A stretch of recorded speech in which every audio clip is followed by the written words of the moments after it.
I just want to share one experience that I had with Tiger Solar. So I had a solar system put up at my house about 8 years ago, and then unfortunately the person that's put it up passed away. I started having a problem with my reporting software. I could not get it fixed. I could not figure out how to get it fixed because that guy was not around and his business no longer existed. Finally, Tiger Solar came to my rescue. They came and they got my reporting working again, so now I can track every day to see how much solar is being produced by my system. So it was really a great experience, and I'm really glad to be working with those folks now. Anyway, another hat that I wear is Solar Faithful. Solar Faithful is a nonprofit that helps houses of worship and faith-based nonprofits to do solar. So if you're interested in that, I've got some cards over there on the table. Just give me a call. Probably the most important thing I have to share is the bathrooms are right through this door here. So if you need to use the bathroom, there it is. Again, welcome. Thank you. Yeah, and thank you, Steve. He was really the driving force behind getting this done. So yeah, thank you so much. Again, just housekeeping. We got bathrooms over here. Those who are coming in late, there's lots of food, so please eat up. Drinks are in the back. And then feel free to invite your friends, neighbors, family after this event. Just because they're not here tonight doesn't mean they're not eligible for the discount, the group buy. So you guys are all stewards now to go recruit more people to try to get that 15% discount. So again, here's my contact. My name is Marshall Clebeau, serve as the project director of Michigan Solar Communities. So I run this program statewide, as we'll get into. A little bit about GLREA. We're a statewide organization, been around since 1991. One of the older nonprofits in the state, working on advocacy, education, and implementation. One of the things that really brought me to GLREA was not only that they don't operate just theoretical, but we're actually installing solar. And so we're a member-based organization. You can grab a flyer up here, talks about that. We welcome all of you to join. You can join as low as $30 a year, so that allows us to keep going, grow this program statewide. We work with local units of government as well to implement their solar and renewable energy plans. And this is a graphic I love to show. This just kind of paints us where we're at. So thanks to the Lawrence Livermore National Laboratory, this is a great depiction of what our energy mix is. It's a little outdated, and that says 2021, but the numbers really haven't changed that much. So what you're looking at is the breakdown of different energy generation. At the very top, that very, very small yellow line, that's the solar. So you can see the importance here as we adopt the energy transition towards renewables. We have a long ways to go. The fossil fuels are highlighted, and the baby blue is natural gas, coal is black, and petroleum is green. One thing to take note of is the rejected energy. So on the far right there, that kind of lighter gray, that's all energy that's wasted. So fossil fuels, there's a lot of rejected energy. Transmission loss to send it long ways, burning it at the source, at the coal plants, the fossil fuel power plants that are polluting our air, our water, poisoning our children's future, quite honestly.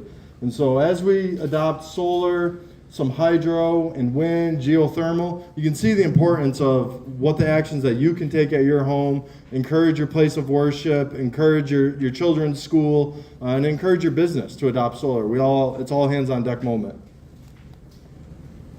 So part of my job as well is to talk about our Michigan Solar Community Guidebook. This is a great resource that you can find at glrea.org. You can download the digital version or feel free to reach out to me and I'll mail you a physical copy.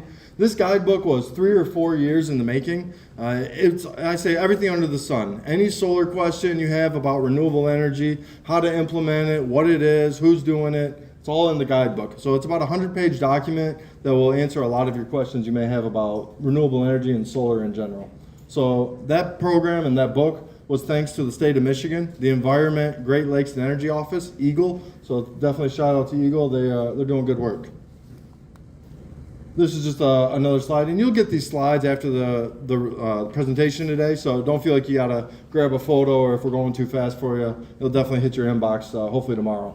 So this is just a QR code, easier to download it. So this is the Solarize program statewide. As I mentioned, as a membership-based organization, I'm able to do this work statewide. Thankfully, Christoph, Kat, whole city of Grand Rapids has been a pleasure to work with. Really, their institutional support is what's making this program a great success. Our first event, we had 19 sales, over $50,000 of savings. Each household that signed up saved over $3,000. So the savings are real. It's a real program, and we're doing it statewide. It started in Ann Arbor in 2021, 2022. They've done over 5 megawatts of energy, and so we're trying to bring the rest of the state up to where Ann Arbor is, which is a difficult task. They have 30 full-time workers. The rest of the state might have 30 combined. So we have our challenges, but Grand Rapids is off to a good start. The Office of Sustainability really does a nice job. So what is Solarize?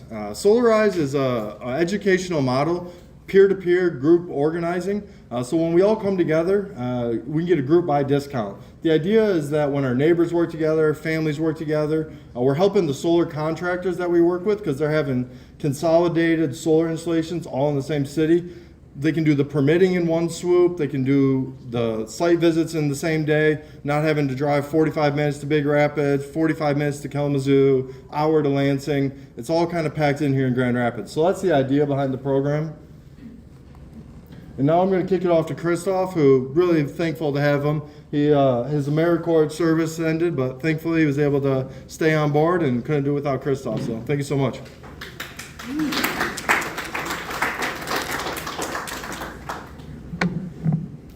Hi everyone, my name is Christoph Nischwitz. I work in the City of Grand Rapids Office of Sustainability as the Community Energy Coordinator. I've been helping organize this program with Marshall and Chad from Tiger Solar and the folks from St. Mark's to make this happen. Why is the city interested in promoting solar?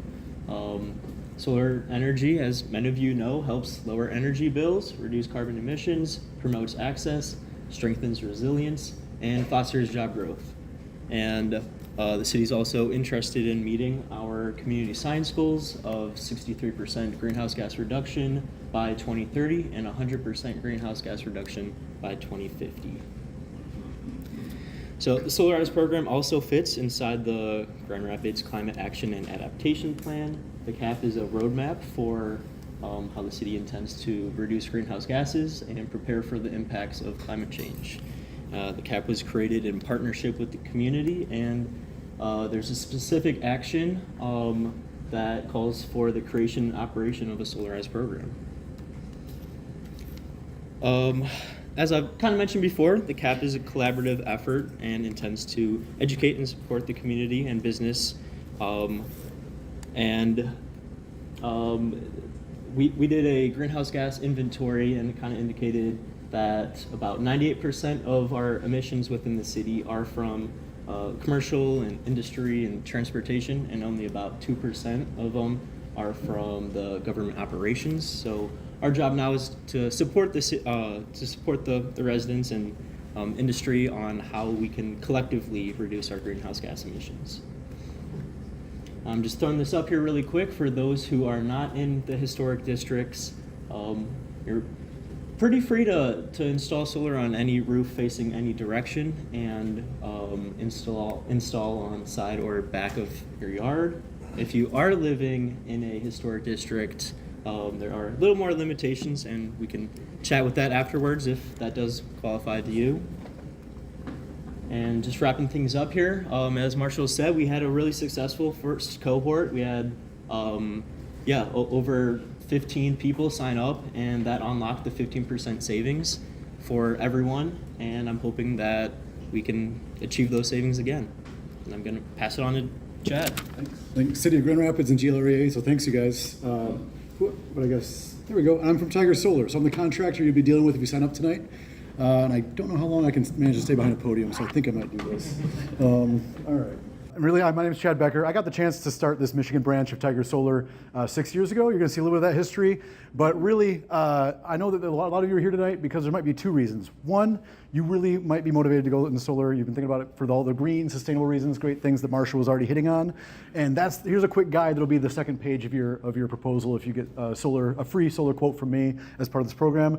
This is just if you get like a little 12-panel 5 kW system. Holy cow, that's how fast you can save. You're basically taking one car off the road or 417 barrels of oil offset a year, which is always hard for me to wrap my brain around. So, but the reason I quickly gloss over this is not because I don't want to talk about it, but because I know from 6 years of becoming the guy that talks more on the sales side, after being an installer and being in design, is whether you want to get into it for the green aspect or not, we still end up back at the finances. So this is a cool first example just to get the ball running, where I contacted a few people last week, and this is a electric bill from one of my clients, Greg Evans, who he sent me this bill back in 2021. This is covering most of his May, and it was $253. When he's done, when I just contacted him for his bill right now, he sent me one that showed $4 at the bottom.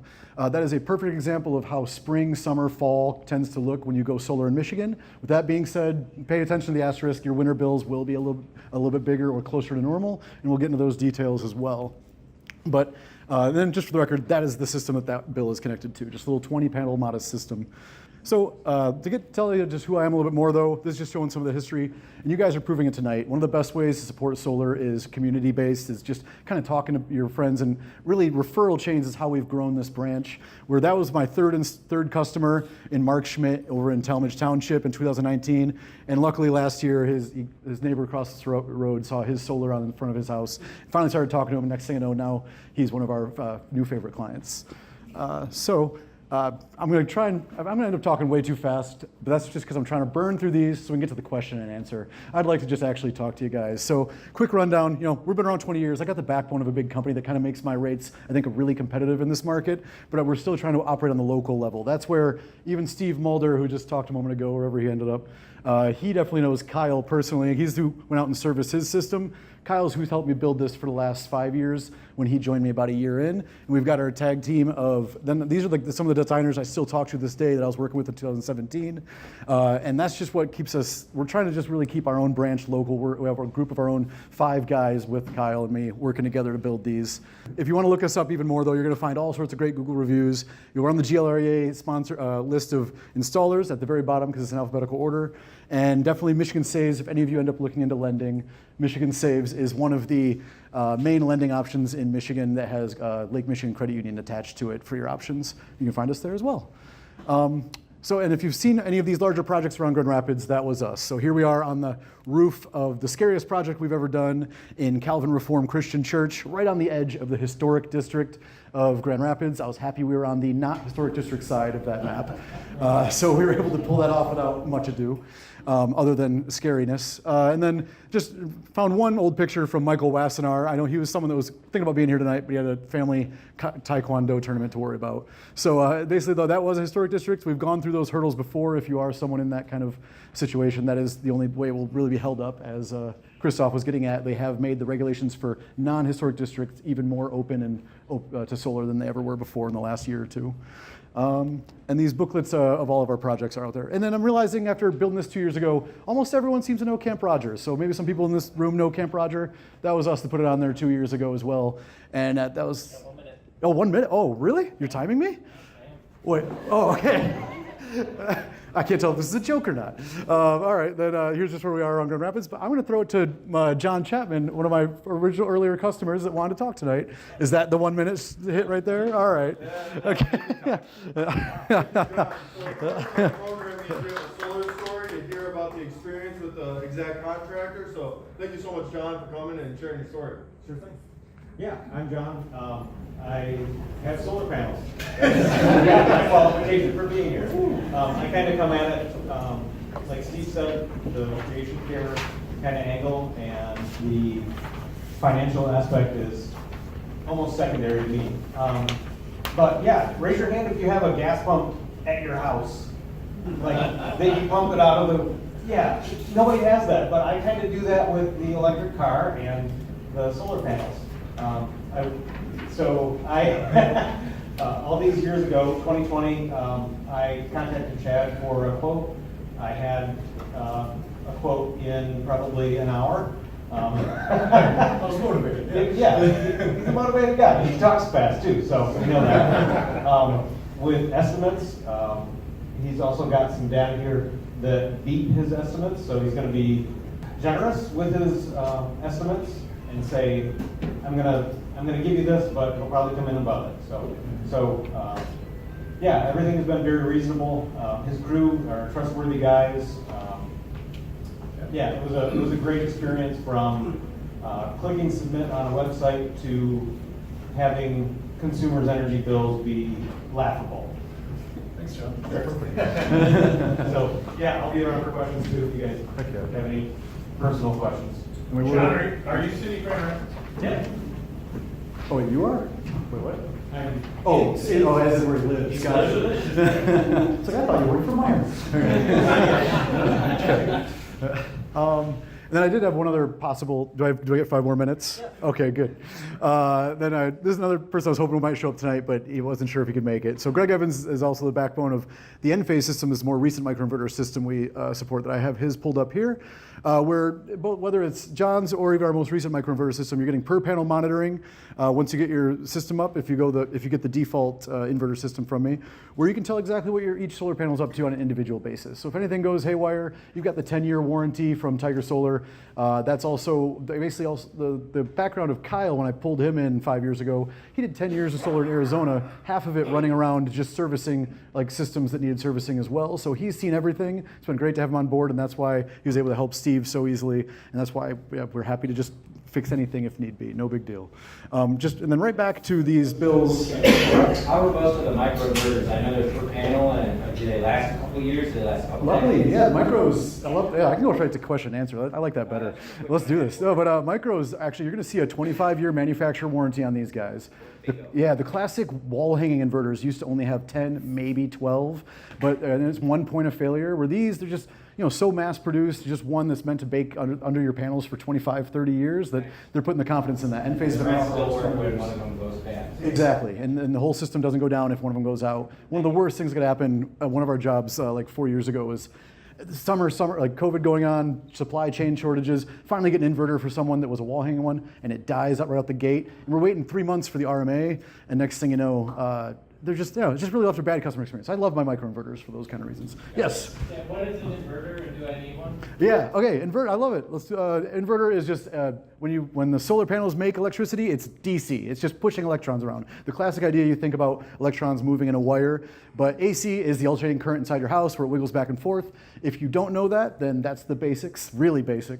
And the inverter changes it from DC to AC. So it's just wiggling it. It's turning it into a wiggle so it works with your utility. Because your inverters need to be able to read the utility. So there's a quick metric just to say to all of you at once instead of all of you individually. If you don't have a battery and the utility goes down, your solar will turn off. So just know that fact. If you have a battery, then hey, your solar will keep rocking, and that's why people use it for emergency backup. If you were to get with an Enphase system, we have Enphase lithium iron phosphate. 10 kilowatt hour is the standard, where you make a little emergency loads panel with just like the most important refrigerator, well pump, some lights, loads on it. But if you want to, it depends how much money you're made out of once you get beyond that, because batteries are still kind of expensive in the grand scheme of things. Yeah. Okay. Good. All right. More question answer. Do I have to have one? Definitely not. 90% of, I'd say at least 90% of our installs, that number used to be 95, but 90% of our installs still have no battery.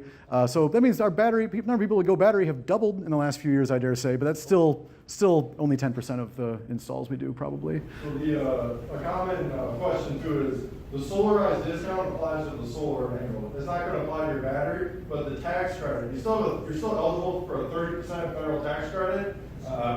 Barring the Senate pushing something through pretty quick, that you're still eligible for that. So Yep. I'm telling everybody it's go time. Solar is never going to be as cheap as it is right now. With the 30% federal tax credit in play, with the Solarize discount, you're really looking at a lot cheaper system. And quite frankly, the technology has just exploded. If you look 10 years ago to where we are now, the efficiencies are just off the charts. Each panel is almost 25% better, and the efficiency has gone from nearly 17 all the way to 21, 22%. So it really makes a big difference. Yeah, I try not to get lost in the efficiency rating because it's just like one random data point on the data sheet, but it's nonetheless, when I started in solar, like not quite a decade ago, I think I was installing 300-watt residential panels, and now we're installing 435-watt residential panels. So that much increase in like 8-9 years. Yeah. You said you use Enphase? N-phase microinverters. The solar panel is usually, it's agnostic. Solar panels can be anything with any inverter system. That being said, you can read about difference between like tier 1 or premium panels, and that just, in our opinion, comes down to degradation rate. You can pay for premium panel like REC is the most respected, and that just means your degradation rate will have it operating around 92% of its day one value after 25 years. But if you just did like a regular tier 1 mass-produced but well-respected bankable, like, basically this company's been around and the manufacturing is there. Those companies are still producing ones that probably have around 85% of its day one value after 25 years. Yeah.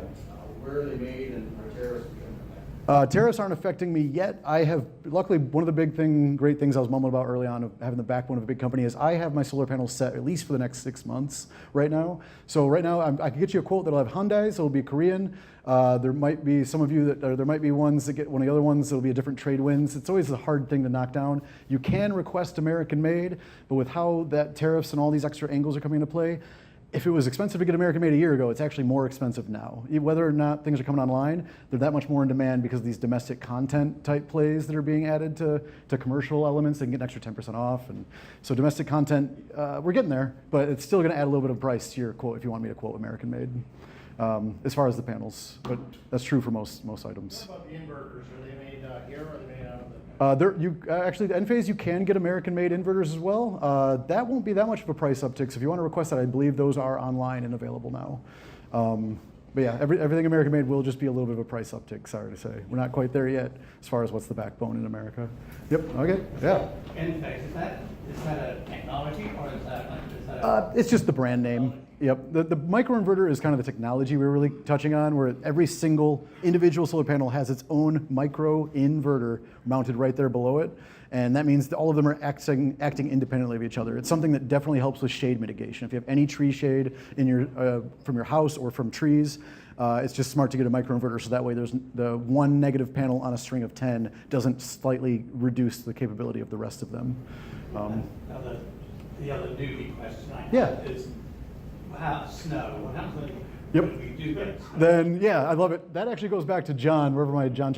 So the reason he kind of outperforms with his metrics than what I quoted him is I try to be mindful about that out the gate, starting 6 years ago. Really talking to my designers and saying, no, you don't understand. The snow is going to land on these panels and it's going to stay there. So we're usually negating 40% for December, January, February. And I figured that out even early on before John had it, just by talking to like the Wealthy Theater or the Pyramid Scheme. Like I just knew some of these people around had solar, so I was able to get their metrics back in the day. But we've proven, I've landed on 40% is the, like, holy cow, I bet we were worse than 40%. This most recent winter was the one bad one we've had in recent memory. But then the 2 winters before that, we were outpacing negative 40% for sure in those months. So I will never advocate for trying to remove the snow. Agreed. Standing on top of a 6-foot ladder with a Yep. push broom, that's Yep. a bad idea. Yep. The panels will heat up though, and the snow, yeah, that was kind of clear. On a non-crazy winter, yes, definitely. This January, February this year was rough.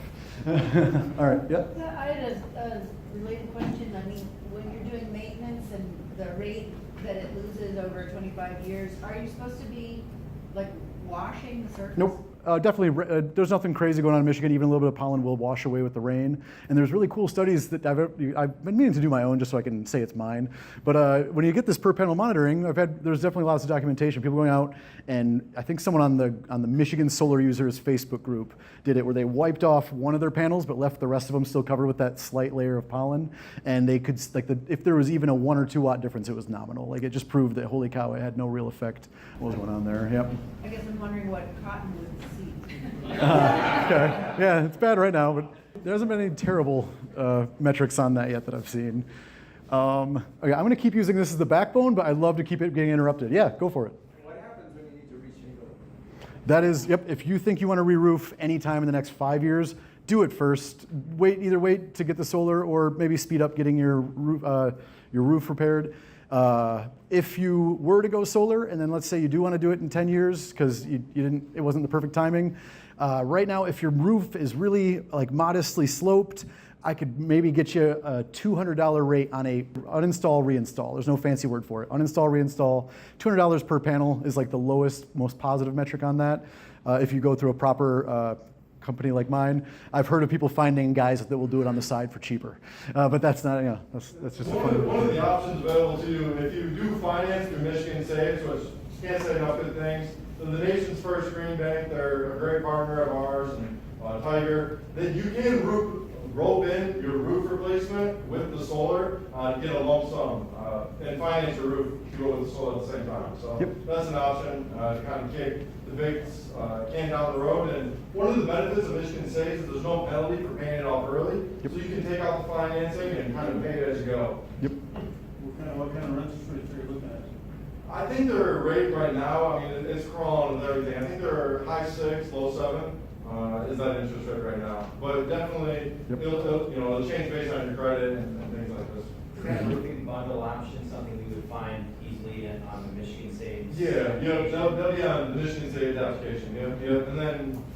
No, I'll answer right to that. I was just recently looking at it just because I have Factory Coffee in Kalamazoo is doing that with me right now, very likely. So yeah, it looks like when you go to the portal for Michigan Saves, you're going to see that it's really easy to just do a general renewable or general energy efficiency upgrade, and then you can just give them what you need from there and start the communication.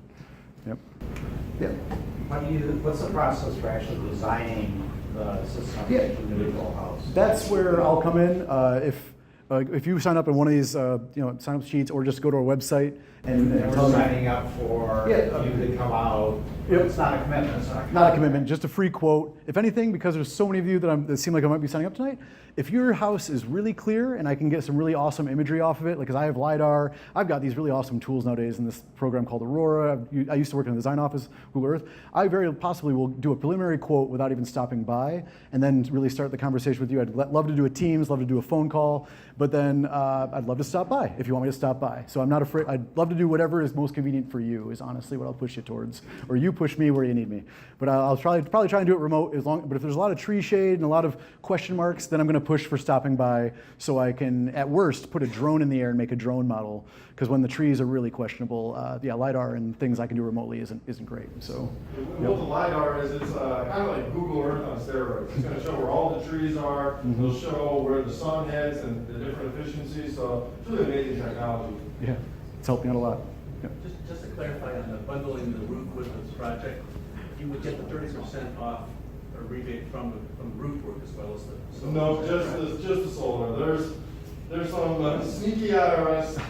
If you're tax friendly in a large organization, you might be able to sneak through. There's a group in Texas that got the roof and solar at once, but that's not the standard. So the 30% would be on solar installation, but the financing can multiple. Yeah. Thanks. Definitely what he said. All right. All right, I'm going to go back. Never mind. I'll keep answering questions. Yeah. So let's say we sign with deadline today, you give us a quote tomorrow, we can start next week. Yep. And then, Go ahead. I love it. Go on. Yeah. And then tax time hits, and Yep. we find out that, oh my God, they've changed a lot, and now I can't get any kind of rebate from the government. Yep. Am I stuck then? I can definitely speak to that. So my world might be rocked in the next year. It really is part of the big, beautiful bill. This has a target on its back. So if the worst wording, like the most aggressive wording of it is what's alive at this moment, and they haven't changed it yet, if that aggressive wording actually becomes law, let's say next week, it's going to open up a 60-day window to prove commence of construction. So anyone that's on my books the moment that happens, we're not afraid of that affecting them negatively, because hey, it's pretty easy for us to commence construction. We're going to run around, put a lot of AC disconnects up. We're going to basically do the first little bit of pipe work to prove commence construction, and ultimately, because even under commercial, and anyone that was commercial, the guidelines from the IRS for commercial entities is, hey, if you even just paid 5% towards actual product for the project, that commences construction by those guidelines. But residential might be a little bit more of a stickler, not as friendly to, and not people that aren't lobbied for as easily. So as long as we throw a little bit of items on your house in those 60-day window, that's the worst case scenario we're looking at right now. So this really is the last great perfect moment to get in before I start getting scared of what timelines could look like. We're not there yet. The current wording that passed the House is that the residential tax credit is 25D in the IRS code, and they are trying to phase that out at the end of 2025. If you're a nonprofit business or a place of worship, that's kicked down a little bit, but I want to trust it. So 2025, end of 2025, as long as you're submitted to the IRS by then, you should be good to go. Yeah. Oh yeah. Yep. A question for you, but since the the money that you get back from the government is in the form of tax credit.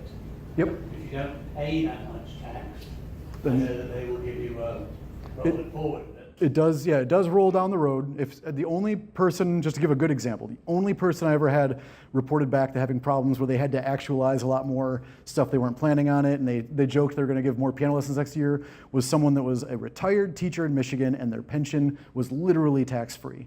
So that was the only person that was like, oh, couldn't really get much in year one, and then we talked about it, and that was good, a learning lesson. But as long as you have anyone in your household that's basically pulling a salary, like even if you're paying payroll taxes, anything that is federal taxes throughout the year, not about the tabulation of the year, but any taxes paid throughout the year is the money that should roll back to you when you apply for this renewable energy credit back at in your turbo taxes or however you want to do it. I did my own TurboTax style, and it was pretty easy. Yeah, it carries over. I think there's a 5-year cap. Yeah, I was going to say the same thing, but I wasn't sure. Given the federal workings, the next year or two, you're more or less safe. 5 years. Yep. All right, yeah.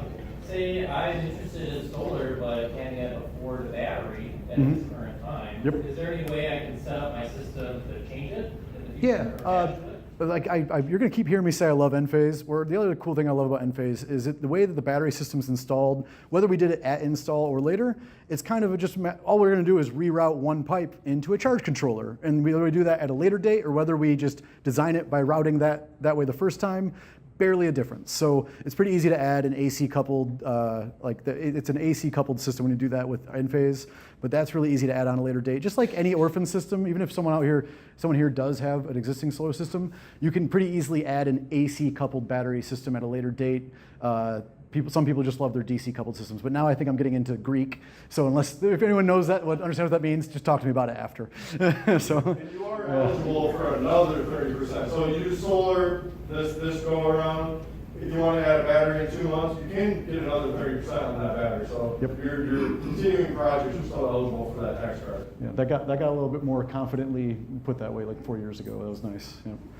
All right. Question. Yeah. How much of the capacity that you would install is based on your current power? Yep. So that's why the last slides are going to be me going, I just want your electric bill. So if you give me your address and you sign up, that's awesome. Anyone that doesn't do it through my website, you're never going to be prompted for an electric bill. That's where you're going to hear from me saying, give me your electric bill. Because the one thing I need is just to know what your energy history was. Everyone's electric bill has that bar graph that shows your monthlies. So I take that, and I am limited by the MPSC and the government, the utility has the power to say, hey, you've oversized this system. So I'm going to be limiting myself to around 100%. Technically, the limit now is 110, which is awesome that we now have that extra 10% we didn't used to. But I don't love to butt up against it, because one of the most annoying things for everyone is to start to design a system. We're halfway through the process, and then all of a sudden we're in an argument with the utility and everything's on hold. So I'll be aiming for around 100%, and you'll see some other metrics play out. I even have a few slides in a little bit that I guess will color that picture a little bit more. Yeah. What about knowing I'm going to eventually have an EV fully electrify my house, and my load's going to be bigger? Yep. This is the first part of the process. Do they have an exception? The exception would be, the only way to get around it with an exception is show me the receipt. So basically it means buy it now, and then we can justify it. Without the receipt, they won't care. They do not care. Yeah. Call your state rep. That's the next step. Say, don't be bought by the utilities. Or as one customer I did a couple years back, keep your chickens really warm with they're in your chicken coop for the whole winter, and get those numbers bumped up for a second. That could help too. I didn't tell them to do it, but that is a workaround. All right, or hot tub. Yeah, inflatable hot tub. Get an inflatable hot tub for a second. Here, this is going to start quickly. Going to talk about some of the things we're almost getting at. So, as these bills are showing, this. Perfect example of why his May is so low here. I just want to convey things as honestly as I can. That's because a lot of people have lower electric use in the springtime months, and your solar quickly outpaces. So if this is not the exact bar graph from his, but it's a perfect example of, there's a little fuzzy, a little small, but this is showing hey, here's your solar producing. Most of that's going to the house right here, and the little tiny excess is going to the grid, and that's where you're going to get a 10-cent credit for what you sell back to the grid, instead of offsetting the full. This is offsetting the full 18 cents you would have otherwise paid the utility company, and this is going to bank a 10-cent credit. And that's kind of what if you could see this better, you'll have some printouts, or you'll hopefully get a digital copy tomorrow. And there is an example bill on the Consumers Energy Distributed Generation website that showcases this exact same stuff called out nicely. They have a good one. So yeah, they're just saying like, in this bill, this person would have a lot of credits built up, credits building up, credits building up, using a little bit just because it's about even, so you lose a little bit of them, credits kind of building up or balancing out, burning through those credits, burning through a little bit of credits, and now you're probably burning through whatever's left of your credits around here, and your winter bills, based on how Act 235 went through last year in Michigan, that's how this works now, where the credits are applied to any part of your bill nowadays.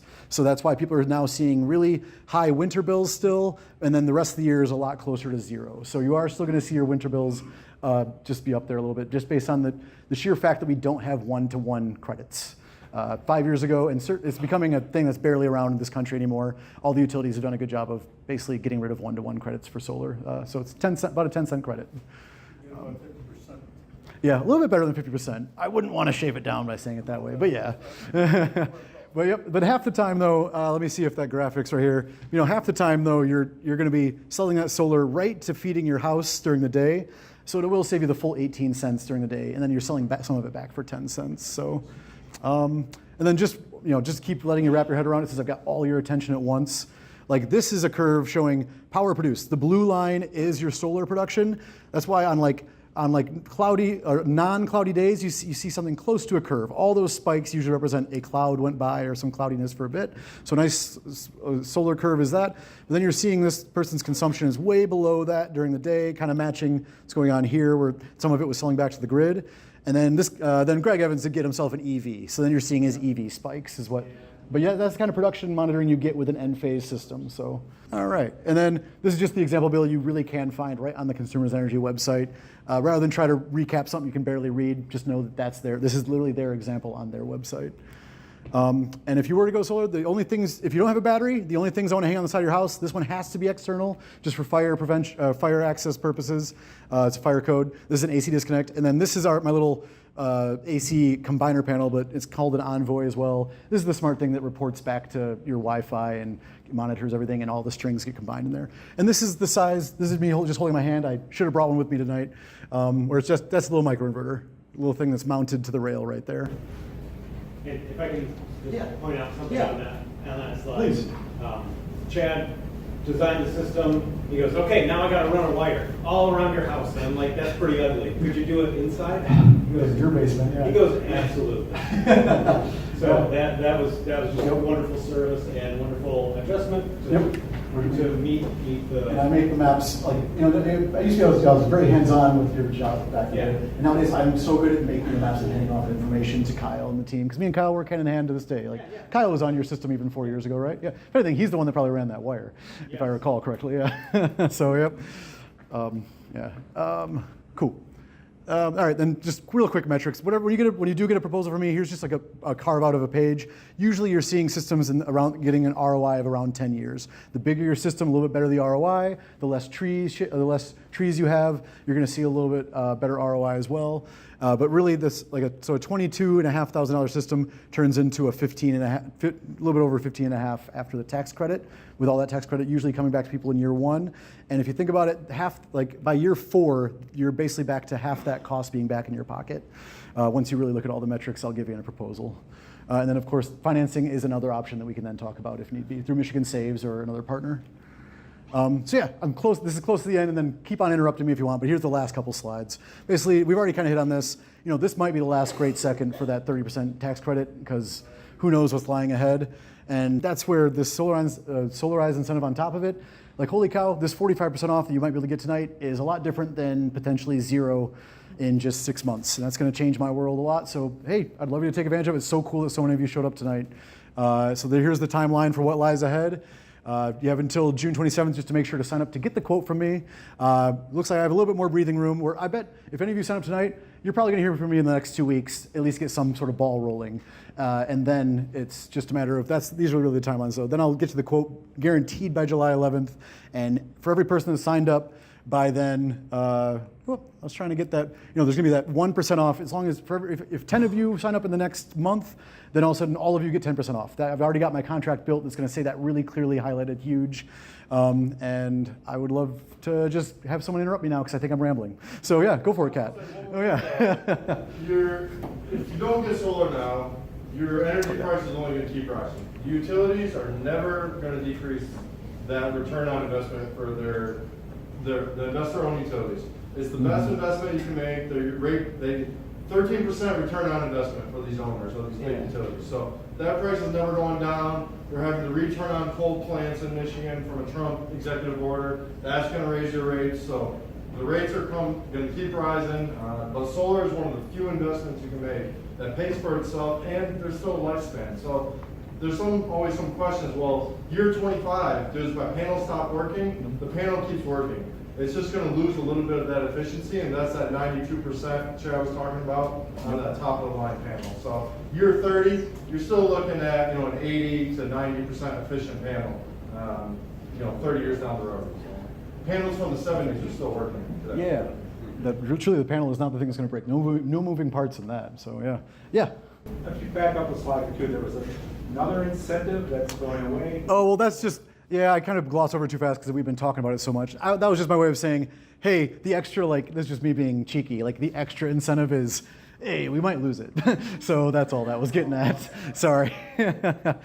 Yep. Well, I just made these slides, so yeah, sorry if some of them are not perfect. Yeah, Kat. I have two questions for you. Yeah. One, do I have to have a roof of some sort to acquire? You don't have to. As this example shows, you can do a ground mount. Perfect. Yeah. You do ground mounts? Yeah, oh, definitely. That is definitely one of our examples right there in DeWitt, Michigan, where you already have another question, but I guess, was I going to stand? Go for it. Yeah, we do. Does solar improve the value of my home?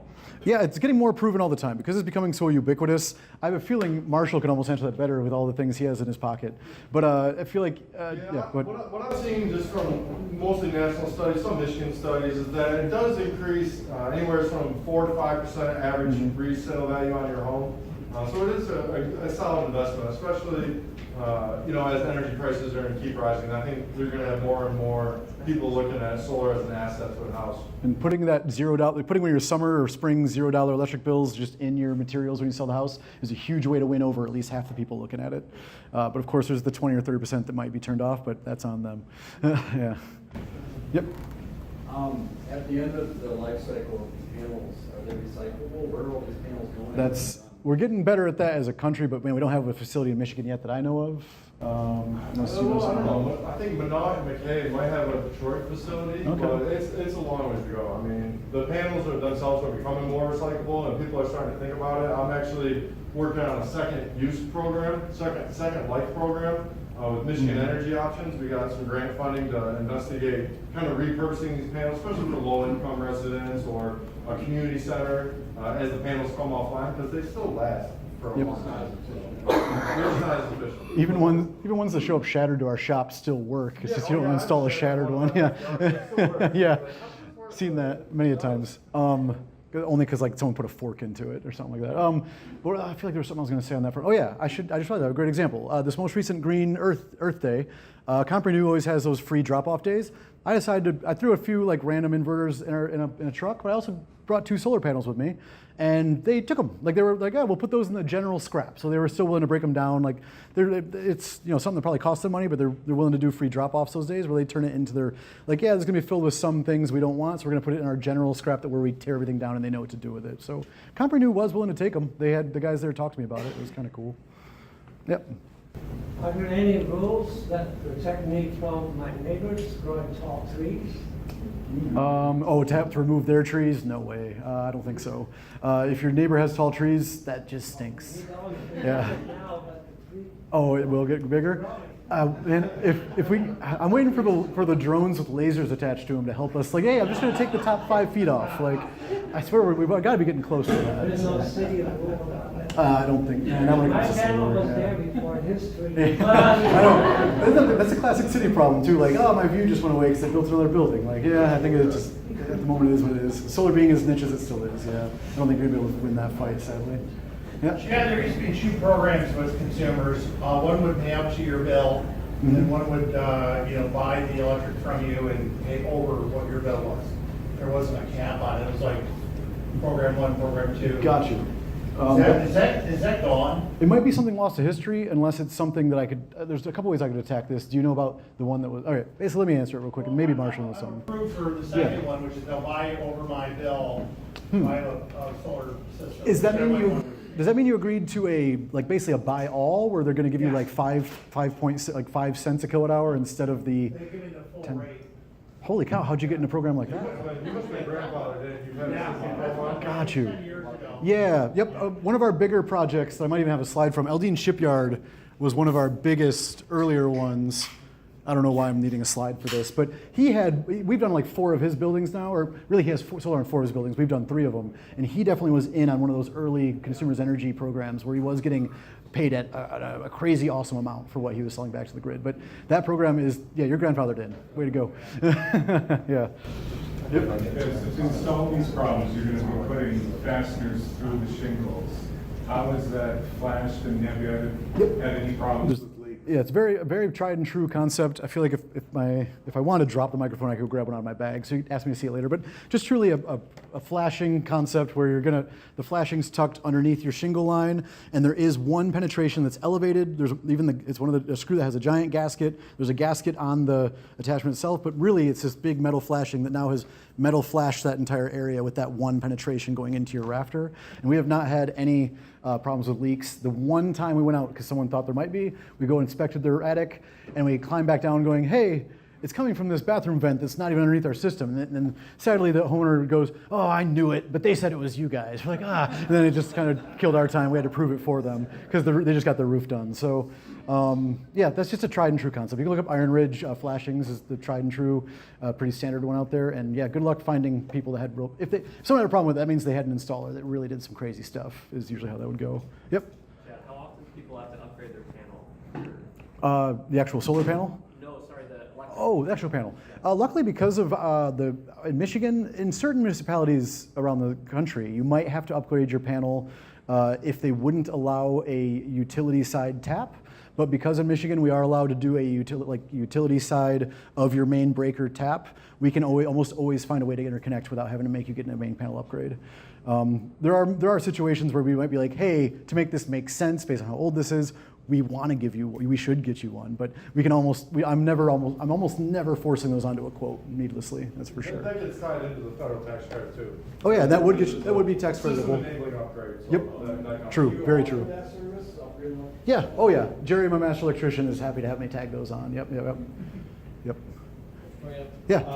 What kind of like long-term maintenance or service are Tiger customers entitled to after the installation? Yeah, you're going to see your contract says in the first year. Almost feels like I planted that with you, but I don't know. I didn't, but he's being nice. Okay. Oh, she's being nice.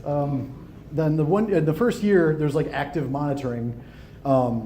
Where if anything goes awry, or if all of a sudden we could tell like a panel's down, we actually have eyeballs right on it where we're like, hey, something's wrong. But if you were to, I think there is an agreement where you could pay us to be an active monitor, but you have the monitoring in your pocket, you really are the owner. So or anything in the first 10 years, we have a workmanship warranty. If something looks astray, you call us out and we'll be able to fix it. But yeah, you're your own active monitor after year 1.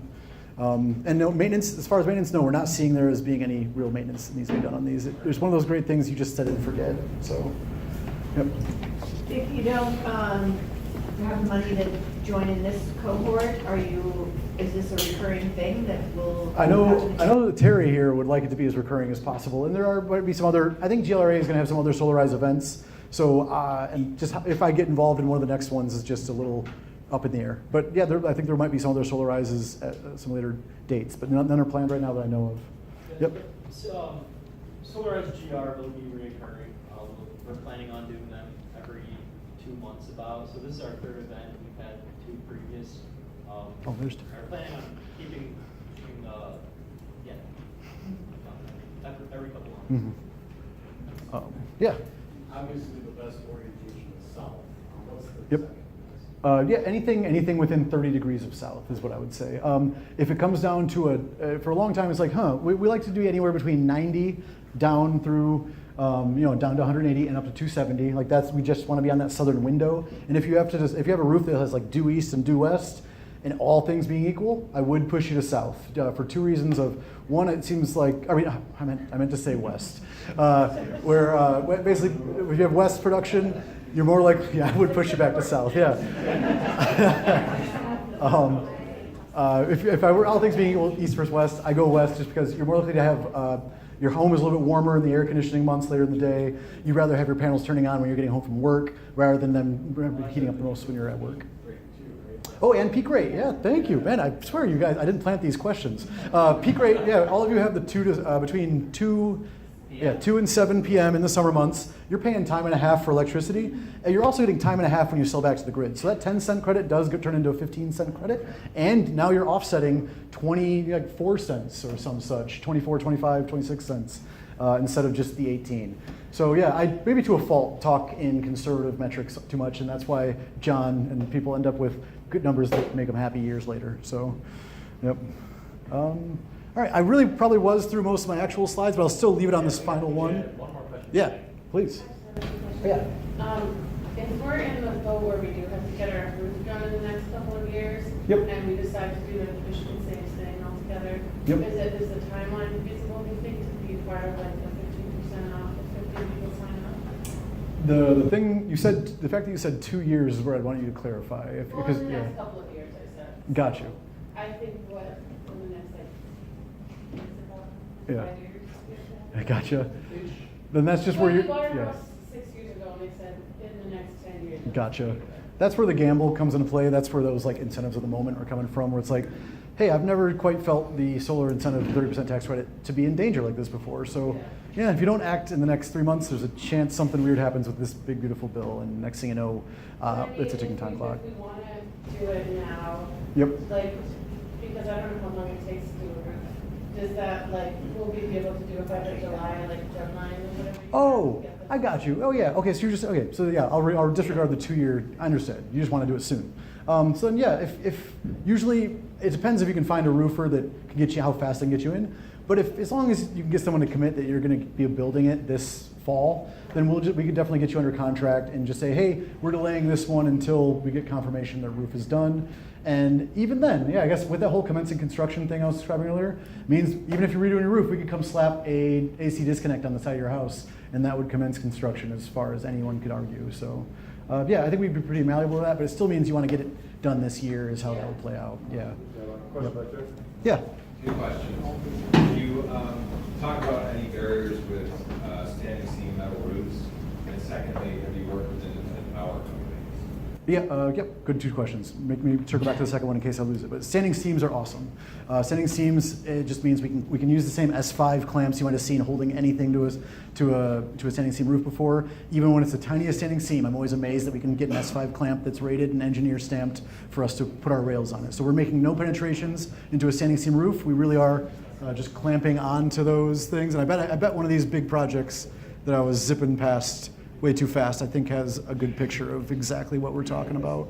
Yeah, you can almost see what's going on there, but never mind. Yeah, it's just a clamp that stands on the seam. And then your second question was? Oh, yep. So as I've definitely gotten to look at all sorts of electric bills in Michigan in the last. Can you repeat the question? Oh, yes, the independent power companies, or probably just referring to co-ops or Great Lakes Energy. Power. What's that? Low light power. Low light power. Oh, gotcha. It's been a while since I've looked into them. I know that they're one of the smaller ones. I feel like 6 years ago, some of these smaller municipal utility companies were more likely to have like a positive solar program, but I watched like Holland kind of lost theirs. They kind of lost their way. I feel like Lowell might have been the one that actually plays ball, but it just comes down to, we'd have to just look into that one. All of them are different. If it was going to be some of the bigger ones, like some people have Great Lakes Energy, those have a pretty standard, a lot of them have a pretty standard cut and dry, hey, here's this placard, this pre-provided agreement from our supplier that gets you a 5.6 credit sellback, but they're only paying usually about 11 or 12 cents. When you're on, heck, in Lowell, you're probably only paying about 11 or 12 cents per kilowatt hour, right? Yeah, better than the 17 or 18 in Consumers Energy. It's been interesting to see how that works. Yeah. Yep. I just throw in a comment related there about the roof replacement. We've got partially into the solar project, we've got cold feet for one reason or another, but they're all up again now.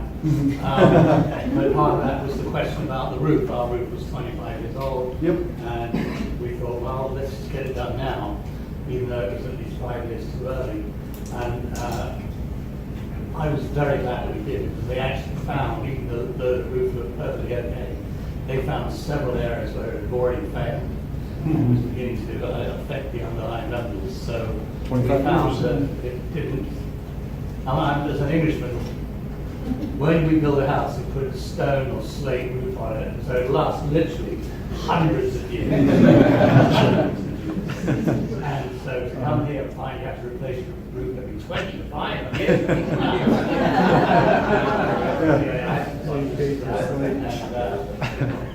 Stone must be Just cheaper thought I'd there. throw that in, but it was worth it for us to do it.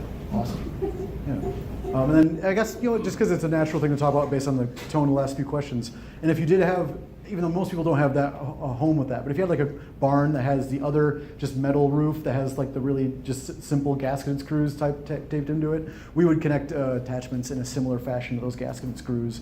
Usually those kind of metal roofs are used on less, you know, not homes, they're usually on barns, like where the stakes are a little less high. So there is always a way to attach to most roofs. Other than if it would have been rock or slate, that is where things get more complicated. So I'm kind of happy not to have that. All right, any other questions? And I'm gonna hang around for a while. I'd love to just say, hey, there's plenty of food, so keep eating. And then another question. Yeah, so assume solar panels increases the value of your home. Does it change your homeowner's insurance? Luckily not. Another question that's just perfect.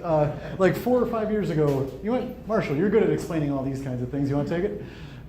Yeah, no, it does not. So, yeah, you should be all, yeah, good to go. Oh, I mean, all right, my bad. I assumed too much. My bad. I just know that changed. Like, that was a Michigan law that happened under like the current blue Michigan law legislation, that they passed something where the property taxable amount of the property will not go up until your property changes hands. Yeah, that's right. There we go. So you sell it. So Yep. Yeah. So your property won't increase until it's sold, which is no longer your problem. Yep. How about your homeowner's insurance? Oh, insurance is allowed. Like, when you tell them that it's there, they'll probably up it. You know, if we made a $15,000 improvement, they'll see it that way. Okay. So it will increase your insurance a little bit. Yep. And another thing, if anyone's in an HOA, there is a law now that HOAs in the past had prevented people from installing solar, but you are now protected by the law that HOA cannot prevent you from doing solar. So that is a bonus of where we're at in history. Yep.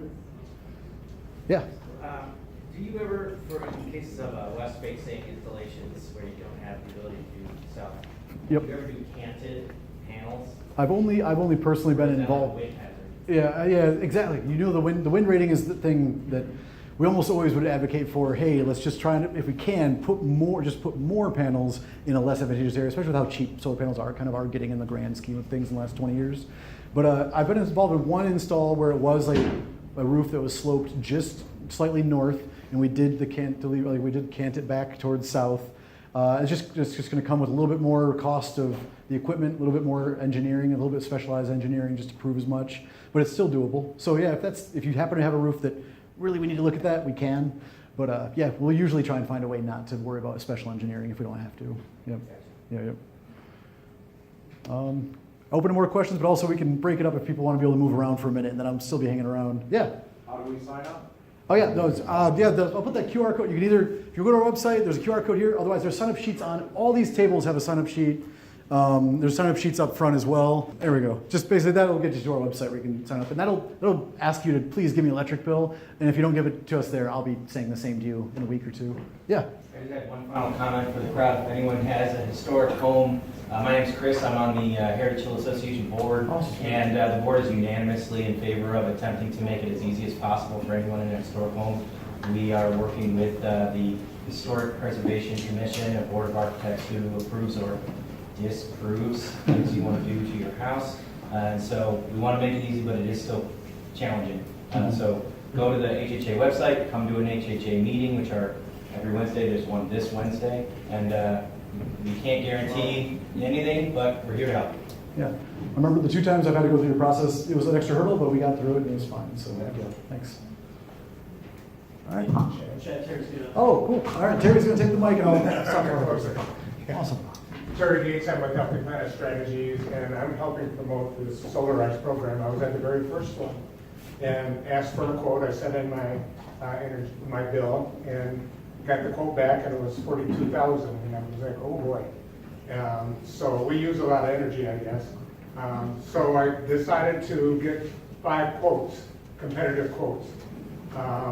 Nobody knew my role in this, and so that's how I met Chad, and Chad came back with the most competitive quote. And so his quote was $35,000.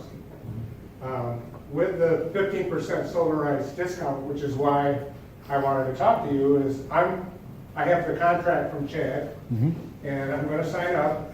I need 14 other people to get the 15% discount. So the cost that he quoted is $35,000. Yep. But with the 15% discount, that's $5,250. The 30% federal tax credit is $8,768, which brings my net cost down to $20,000. So originally what I thought was $42,000 is now down to $20,000. But I'm a researcher, and I also looked at financing at 7.24% through Michigan Saves. But the savings on my energy bill will pay for me borrowing the money. So that's a wash. The cost for me to put the solar on my house is going to be offset by my lower utility bill. I did look into the question of, and I have an article here, do solar panels increase your home value? And according to the research that I've done, this $20,000 investment is going to increase my home value by $65,000. So that's kind of a no-brainer to me. Put $20,000 in, my utility bill will be low for a long time, and we know that utility bills are going to go up. With a 50% tariff on steel and aluminum, those transmission lines, towers are made out of steel and aluminum. And so we know that your utility bills are going to go up. Also, the Consumers Energy has requested a $400 million bump up in utility bills, which means that their utility bills are going to go up 13%. And so they're going to keep going up, because we know that global warming is going to heat up. Today was a 90-degree day. The Grand Rapids CAT predicted that we have 8 90-degree days a year right now. In 25 years, we're going to have as much as 30 to 40 90-degree days in a year. So what is that going to do to your utility bill? Lots of sun coming in, but that solar is going to be no cost to you because and your utility bill will remain pretty low. So I'm asking you, I need 14 people so I can get my 15% tax credit. Nice. One other thing too, Tiger, he had no idea who I was. He came out. I was actually in California, and he sent me a quote on my house, and then he said, "Oh, I'm in your neighborhood, and I'm going to put a drone up, and I'm going to do a different shot." And he's doing all this service, so Tiger, of all the companies that I quoted, is the only one based in Kent County, and that's another selling point, is he can be at your house, which he was the other day, and he's amazing. So Thanks, I highly recommend Tiger. Terry, question about, so you're going to finance the whole project, Michigan Saves? Well, it's through Lake Michigan Credit Union. I have a HELOC. So a HELOC is a home equity line of credit. So if you have equity in your house, you can borrow against your equity to pay for the solar. I can take it out of my bank account, but I just as soon pay for it over time and borrow the money at 7% interest. And by the way, interest rates are predicted to go down to 6.5% by the end of the year. So I'm curious, how did you calculate the ROI for that, for financing the whole thing? Is it still about 10 years? Well, no, I'm on the HELOC I have an existing HELOC, so I'm just borrowing against my existing HELOC. Yeah. Okay. So, but to have your house value increase by that much is amazing. It is. So we'll be hanging around. People got more individual questions. We are at times, want to be respectful of that. Definitely grab some food, go. If you got people at home that want to eat yourself. And yeah, thank you so much for coming out, Matt.